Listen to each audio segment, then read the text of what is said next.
Vamos continuar, meu irmão.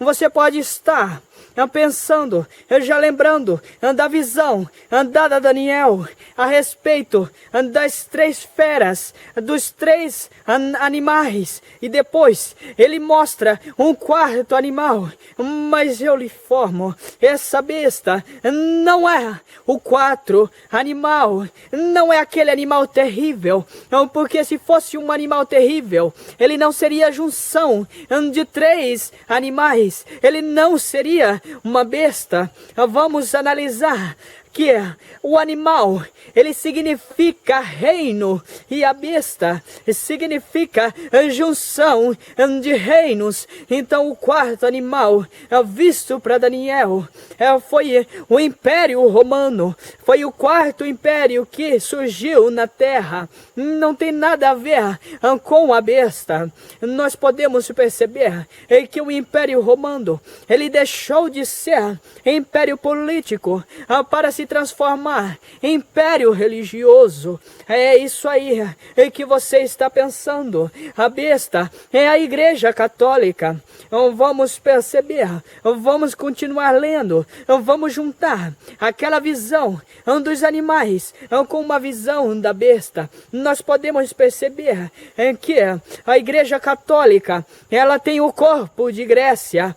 Por que corpo de Grécia? Eles têm os mesmos deuses que a Grécia. Ela anda como os Medo-Persa, ou seja, ela anda devagar, com pouca gente, porém ela domina todo aquele território. Você pode analisar nos filmes, na história, como que os medos e os persas eles agiam com menos número, com pouco exército, porém eram exércitos fortes, eram homens valentes, e eles ganhavam várias batalhas em menor números que seus adversários. Nós podemos ver também que ela fala como a Babilônia. Ou seja, se ela fala como a Babilônia, ela também tem a cabeça de Babilônia. Você pode estar lembrando daquela visão dada a Daniel a respeito da estátua, a estátua que tinha a cabeça de ouro. Agora você vai entender o mistério, meu irmão. A Babilônia começa na Babilônia e termina na Babilônia. A besta, ela tem a mesma cabeça que a Babilônia, porém o corpo dela é corpo de Grécia e anda como os Medo-Persa. Qual religião que existe? Como você está me falando? Mas como religião? Pode ser outra coisa, a besta, mas não tem outra coisa. Você viu que foi o dragão que passou o poder à besta. E que poder foi esse? O que tinha os judeus? Como que eles julgavam? Como os que eles condenavam? Era através da religião. Então nós podemos perceber que as 7 cabeças, os 10 chifres, eles têm poderes, e são os poderes dados à besta, em que passou do dragão para a besta.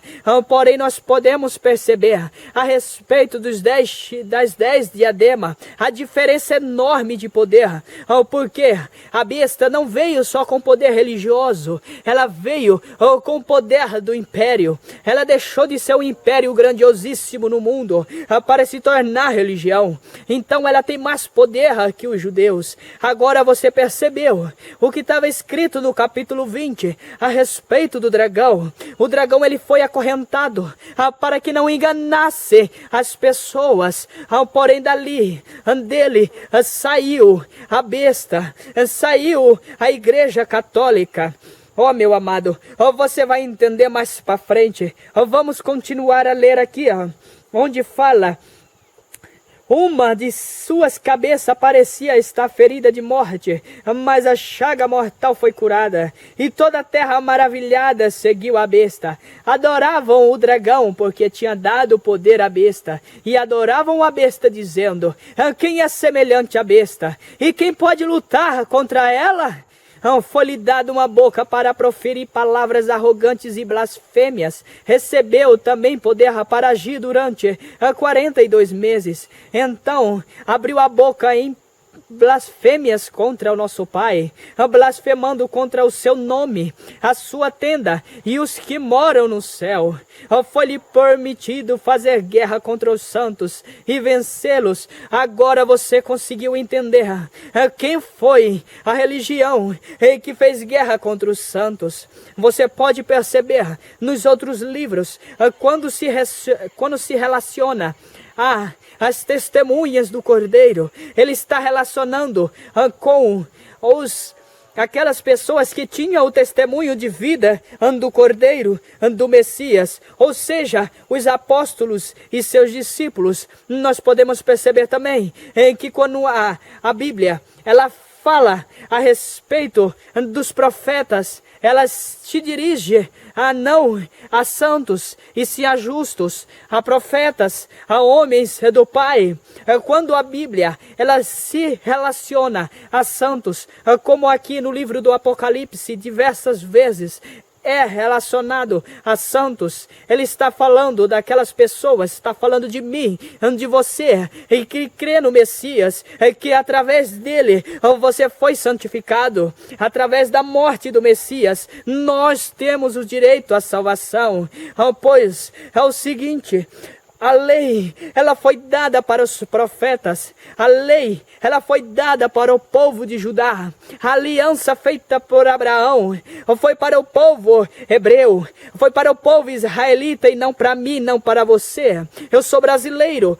Você pode ser de outra nacionalidade da América. Pode ser dos Estados Unidos. Pode ser da Europa. Pode ser da Ásia. Então, como que você recebeu o direito de salvação?